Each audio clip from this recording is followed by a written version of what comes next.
you got to do is be willing to try again. It's that simple. It is not that easy. Losing sucks. Failing sucks. Practicing is boring.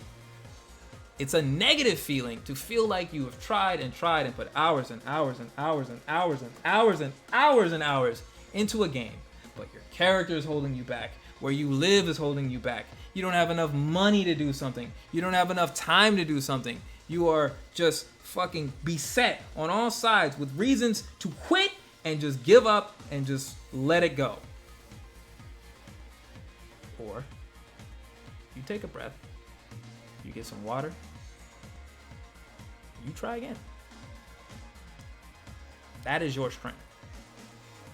That is a power no one can take from you. So long as you draw breath, you have the ability to try again. And it is the key. It is what will unlock everything else in Street Fighter and in life. And I know that's real corny.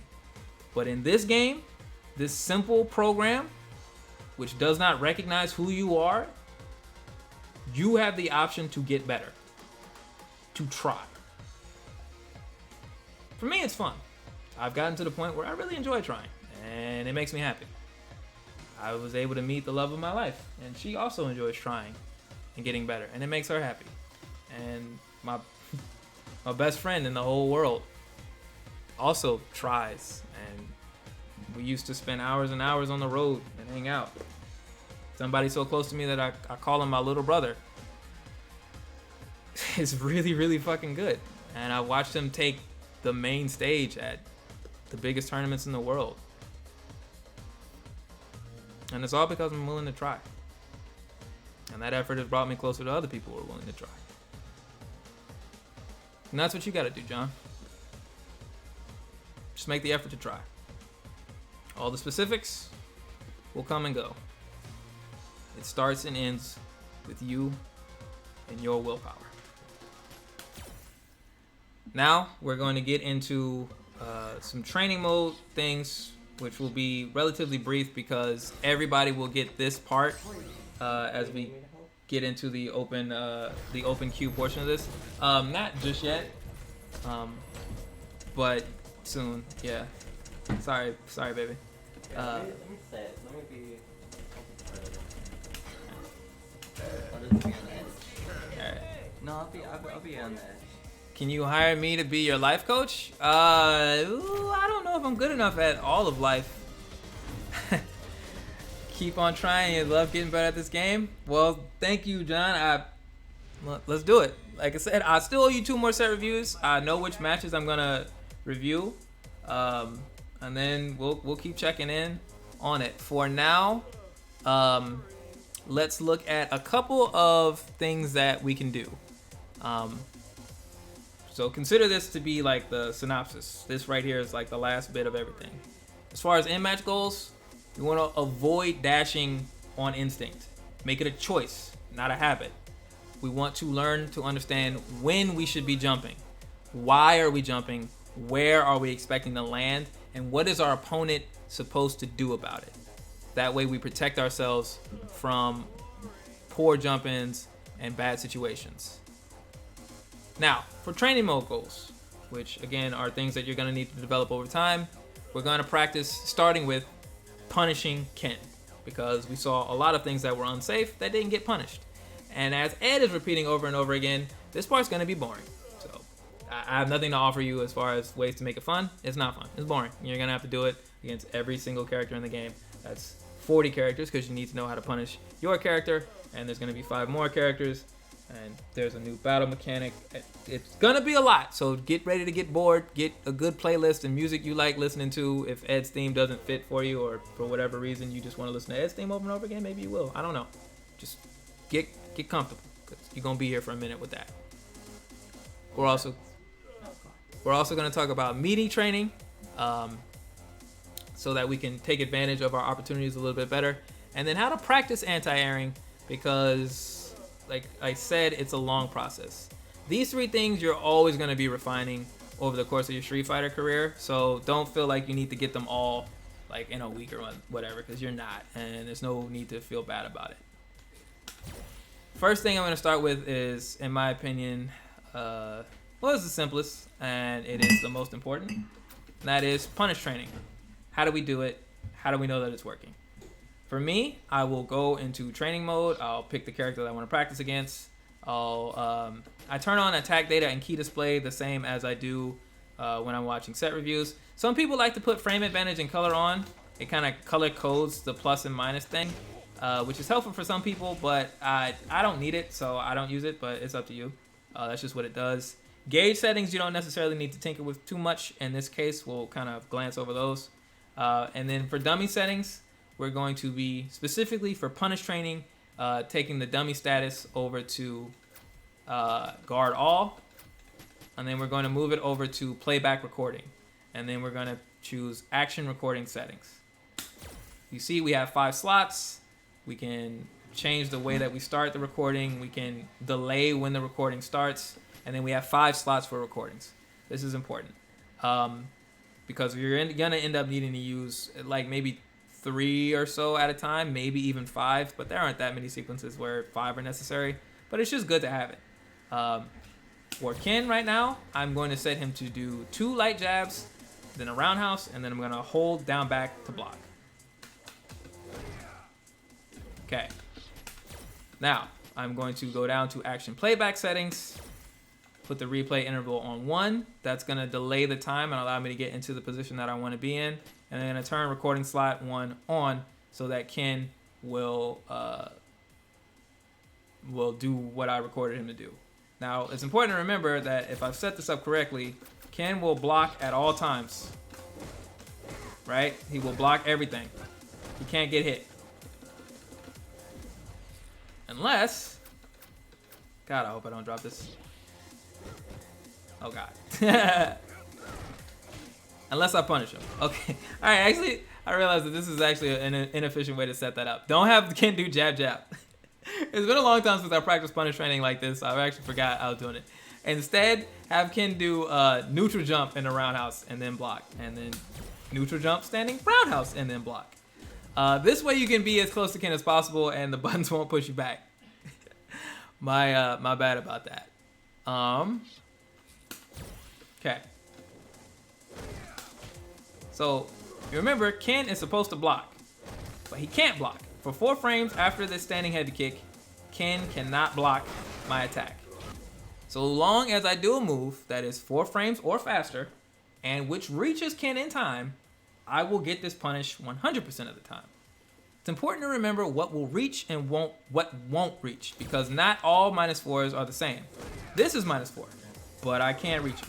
There's nothing I can do. This is a safe roundhouse for Ken in this matchup. And you can get punished for trying to punish it. You can get the crouch jab from there. So that's not bad. But from further out, you can't. Good Kens will know this. They'll look to exploit you. That Ken did not know that. That didn't work. And remember, I don't know especially where here, but that works. Cool. All right. So now I have a punish. Ken does roundhouse close to me. I do crouch jab into 2 kicks from my up kicks, and then I can follow that up with the punches to get some damage and be close to Ken. This is my punish. This combo setting up a knockdown leads to a setup. If my setup works, I get a sequence. Sequences win rounds. It's that simple. Now, it will expand over time and it will get longer and longer and longer and longer and longer and longer and longer and longer. But that is the basis of it. Practice the situation we didn't do well so that we can do it better in the future. Review so that we learn what the situations were that we could take advantage of. And then do the work. For the purposes of me not being like an Ed main, for this next part, I'm going to stop Ken from doing it, and I'm just going to have him guard after first attack. So what this means is if I do something that doesn't combo, Ken will block. So I know whether or not I got the combo correct. I'm also going to set Ken to do no recovery because this Ken wasn't always quick rising. And now we're going to practice on meaty training. Now, it's important to chunk these sections up. I'm going to go through them really quickly so that we can get on to the open portion of Check the Tapes Tuesdays. But you're going to need to take more time to practice this and hone in on it. So make it a day. It's totally fine to just spend an hour or two in training mode and never play a ranked match or a casual match. That is time well spent. It's actually totally fine to take this at your own pace because it takes however long it takes. But the work needs to be done no matter what. So I know that crouching jab into up kick will work. And then I know I can combo from here. And I know if Ken doesn't quick rise, which he should, or he should back rise. But I know that if he doesn't, I get the dash up right in front of his face. And then I can do an attack as Ken is waking up. Now, if we go back to the start and take away all the gauge so that Ken doesn't have EX, we will enter a situation which you were able to earn several times against that Ken, which is where you were standing, or you could have been standing right on top of him as the Ken is getting up. Now, what I'm going to do here is go to recording options, recording wake up options. I'm going to set the interval timing to, actually, maybe I already have this. But no, it doesn't matter. I'm going to set the interval setting to 1 so that it basically gives you a countdown. I don't need 3 seconds. I need 1, really. And then I'm going to go to an empty recording slot so I don't save over. And then I'm going to set Ken to do wake up light kick Tatsu. Excuse me. Burps. Why am I having Ken do wake up Tatsu? Because this wake up Tatsu, when it's close to you, excuse me, hits in 3 frames. And it's a special move, which means it has priority. This means if I mess up my meaty, I get hit, which is good. I need consequences. Remember, training mode is infinite, and your health in training mode is infinite. You can mess up here as many times as you want. Nothing bad can happen to you. I have no idea what's happening in the chat now. So this is good for us in meaty training. So I'm going to do the punish that I worked on, crouch light kick, or crouch light punch, into up kick, and then my punch, and then I'm going to meaty. Just like that. And then I can practice this as many times as I want.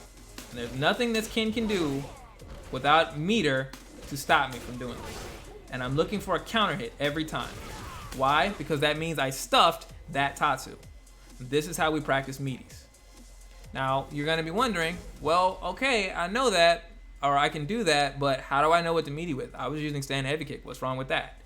This is where we got to go outside of the game a little bit, at least for efficiency's sake. And this is where frame data becomes really important. By knowing what our character's frame data is, we can more efficiently learn what we should be doing when the opponent is on the ground and we're on top of them. For Ed, he's got a few moves that are plus on block, which is indicated here by the color of the cell not changing. As you see, yellow is minus but safe, red is punishable by some amount, and it gets deeper and deeper red the more unsafe it is. So our stand medium punch is +3 on block, which means if Ken blocks it, we recover 3 frames faster than he does. We get to act faster than him. That's really good. Our standing light punch is +3 on block. That's pretty good. Our standing light kick is +1. That's not so great. Our standing medium kick is +2 on block, which is also good. And so on and so forth. We're going to take note of that because the things which are plus are usually what we want to meaty with. That's where we start out with. You can change it up a little bit. There are more advanced tactics. But for the beginner, and I would say in 98% of cases, stick with what's plus on block. Now we look at what it is on hit. Because if the opponent tries to do anything except block when we do a meaty, we are going to hit them. Assuming the opponent doesn't have meter for a reversal. So we see the stand medium punch is +9 on hit. That means anything which is 9 frames or faster, which also reaches, will combo from the stand medium punch. Our options there open up a little bit.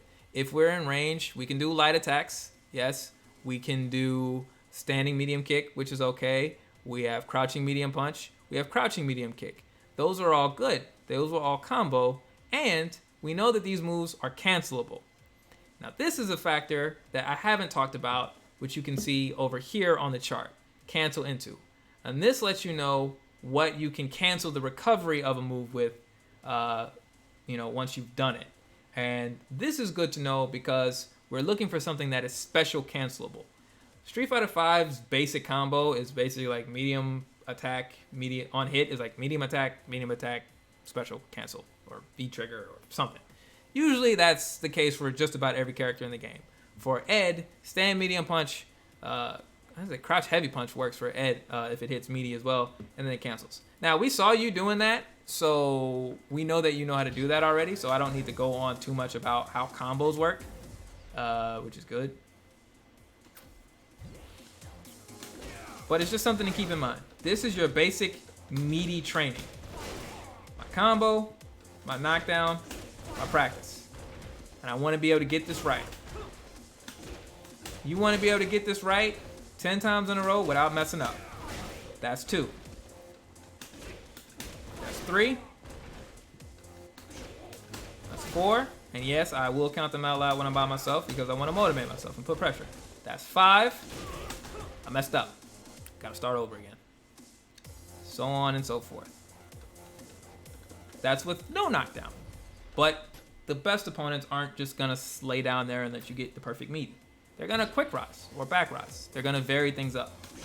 So once I'm able to get my no recovery meaties correctly, now I want to be able to get my normal recovery meaties correctly.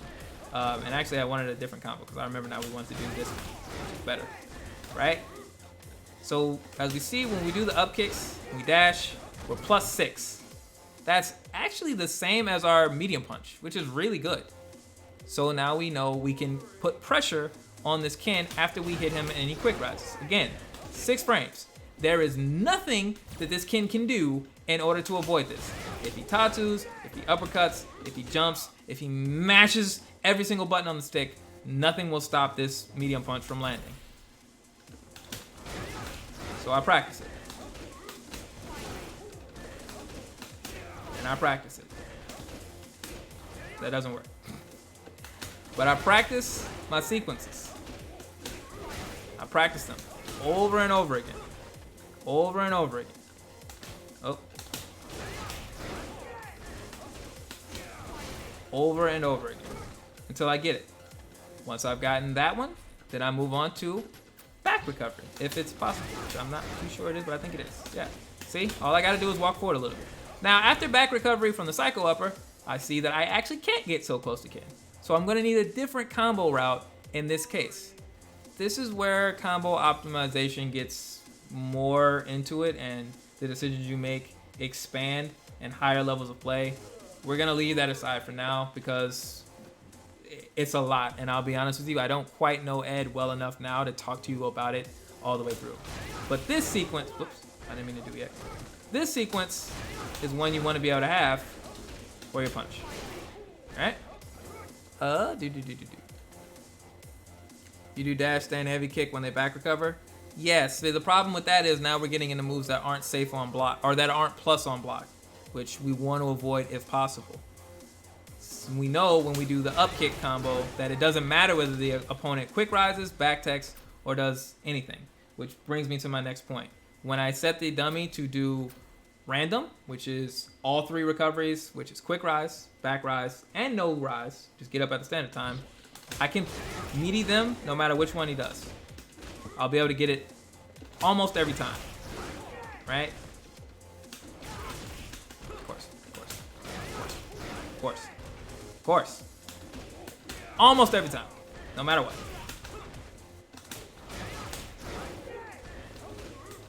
Right? And in the corner, I definitely feel like I'll be able to get it almost every time. Right?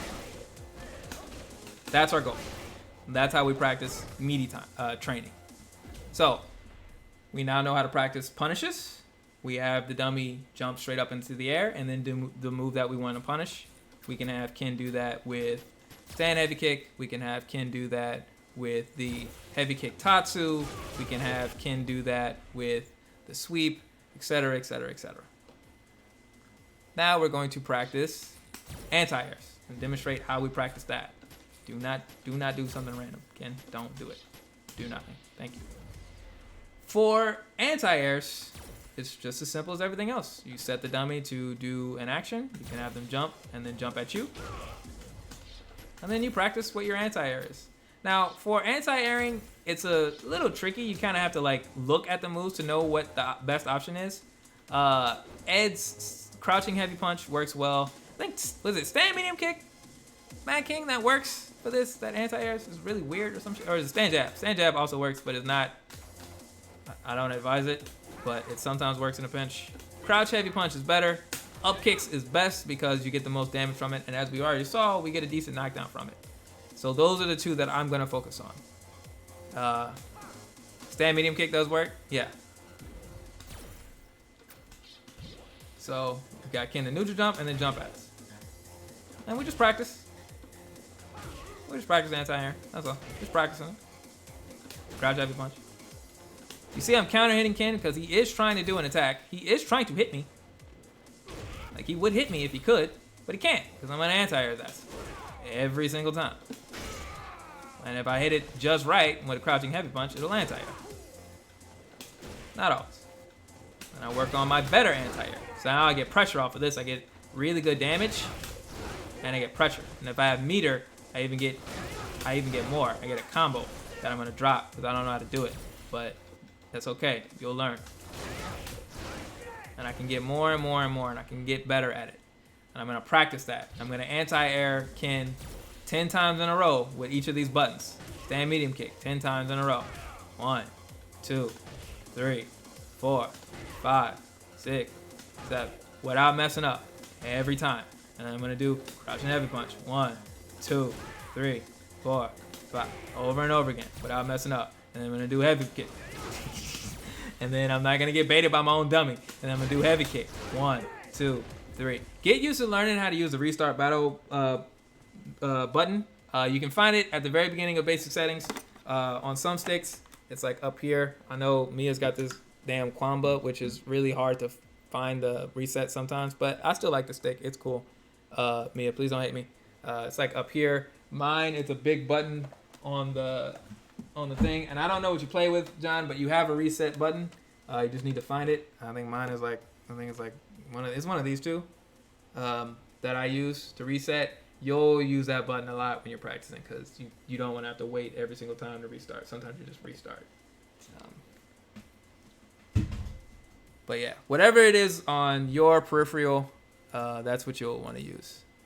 You're on a Horror Rap 4, and I think I don't remember what it is on a Rap 4. I'm not sure, but I think it's your L, is it L3? Oop. Yeah, it's L3. And in order to set the restart battle shortcut, you go down to shortcut settings, and then you turn the restart battle on. And then it's that simple. Yeah, all right. Cool. And that's it. Thank you so much, John, for allowing me to review your set, and thank you for letting me stream it. Thank you so much to everybody who's in here. I appreciate your patience so much. We are now going to open up the queue for everyone who has come in for Check the Tapes Tuesdays. Mia's going to come out, and we're going to do this together. These will not be anywhere near as detailed and as in-depth and as motivational and sappy and all that stuff because it's not easy to do this. I have to take some time. It took me about maybe like an hour and a half or something like that to review and then write the script and all that stuff, and then obviously have to do it. But we're here for you all today. We will not be playing any ranked at all. We don't want to do it. We just want to watch your matches and learn from what's going on with you all so that we can become a stronger Street Fighter community. So the queue is opened up. I know Kaobi, who is still up, you Iron Man. Neko is in there as well. Cloudman, I know you asked earlier, and I haven't forgotten. We are going to do that, and we're actually going to get started right now. Mia, you're good, baby. You can come in now, and we can get started. I'm going to get something to drink, and then we're gonna get to it. Did you have everybody written down in order? Yes. Or? Okay. So who was first?